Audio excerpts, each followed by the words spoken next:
दोस्तों, जीना मरना यह मनुष्य के हाथ में नहीं होता।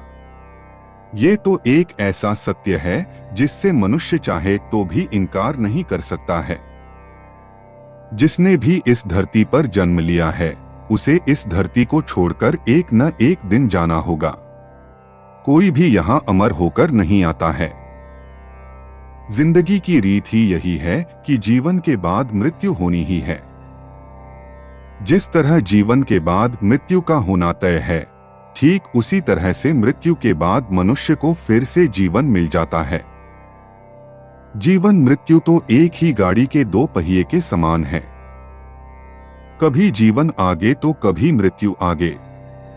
जिस तरह से मनुष्य का जन्म होता है तो काफी सारे रीति रिवाजों का पालन किया जाता है। ठीक उसी तरह से जब किसी की मृत्यु हो जाती है तो भी बहुत सारे रीति रिवाजों का पालन किया जाता है।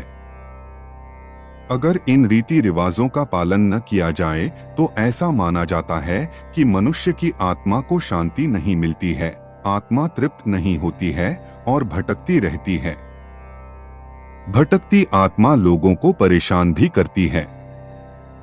इसीलिए किसी के मरने के बाद उसका अंतिम संस्कार पूरे विधि विधान से अवश्य किया जाना चाहिए।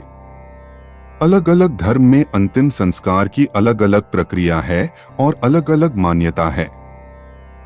हिंदू धर्म में मृत शरीर को जलाने का प्रावधान है। जब मृत शरीर को जला दिया जाता है, उसके बाद उसकी राख को गंगा में प्रवाहित किया जाता है। लेकिन क्या आप सभी यह जानते हैं कि आखिर क्यों अंतिम संस्कार हो जाने के बाद राख को गंगा में या फिर किसी नदी में प्रवाहित किया जाना आवश्यक होता है? आज इस लेख में हम आप सबको इसी के बारे में जानकारी देने जा रहे हैं। अंतिम संस्कार के बाद राख को गंगा में क्यों प्रवाहित किया जाता है, इसके पीछे एक मुख्य कारण है। दरअसल जब व्यक्ति के मृत शरीर को जला दिया जाता है, उसके बाद उसकी राख को समता लाने वाली चीज या फिर भेद मिटाने वाली चीज के तौर पर रखा जाता है। आप सभी अक्सर विभूति लगाते हैं।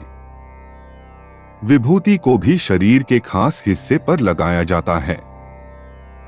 ऐसा इसलिए किया जाता है क्योंकि इससे व्यक्ति के शरीर में संतुलन बना रहता है। विभूति का असल काम ही है संतुलन लाना। वहीं जो लोग साधना में लीन होते हैं या फिर कुछ अलग या खास तरह की साधना करते हैं, वो लोग जिस राख का इस्तेमाल करते हैं वो श्मशान की राख ही होती है। श्मशान की राख बहुत ज्यादा खास होती है।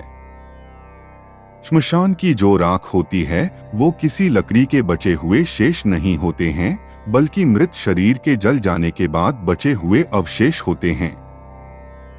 ऐसे में जब आप उसको अस्थियों के तौर पर कलश में संभालकर अपने घर में लाते हैं तो इससे आपका उससे लगाव बना रहता है। आप न चाहते हुए भी उस कलश के पास जाकर या कलश को देखकर भावुक हो सकते हैं। इसी के साथ ऐसा भी माना जाता है कि राख में शरीर के कुछ न कुछ गुण मौजूद रहते हैं। ऐसा सिद्ध भी किया जा चुका है कि अगर आपके पास किसी व्यक्ति का डीएनए मौजूद है और उसके मर जाने के बाद आप उसकी राख का फॉरेंसिक टेस्ट करवाते हैं तो राख का डीएनए मैच हो जाएगा। इसका यही मतलब है कि व्यक्ति के गुण उसकी राख में मौजूद रहते हैं।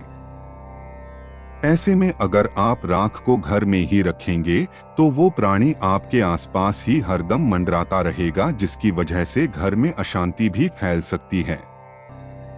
अक्सर तांत्रिक वगैरह राख की मदद से जादू टोना भी करते हैं, इसीलिए गंगा जी में अस्थियों को प्रवाहित कर देना चाहिए। इससे राख गलत हाथों में नहीं पड़ती है, न ही आपके प्रियजन जादू टोने का शिकार होते हैं। एक तरह से यह फसलों के लिए भी फायदेमंद रहती है। पहले ज्यादातर फसलें नदियों के डेल्टा में ही उगाई जाती थीं और राख का प्रयोग डेल्टा क्षेत्र में करने से डेल्टा उपजाऊ होती है। खैर, राख को गंगा में प्रवाहित करने का अहम कारण यही है कि इससे आपके प्रियजन की राख किसी गलत हाथों में नहीं पड़ती है।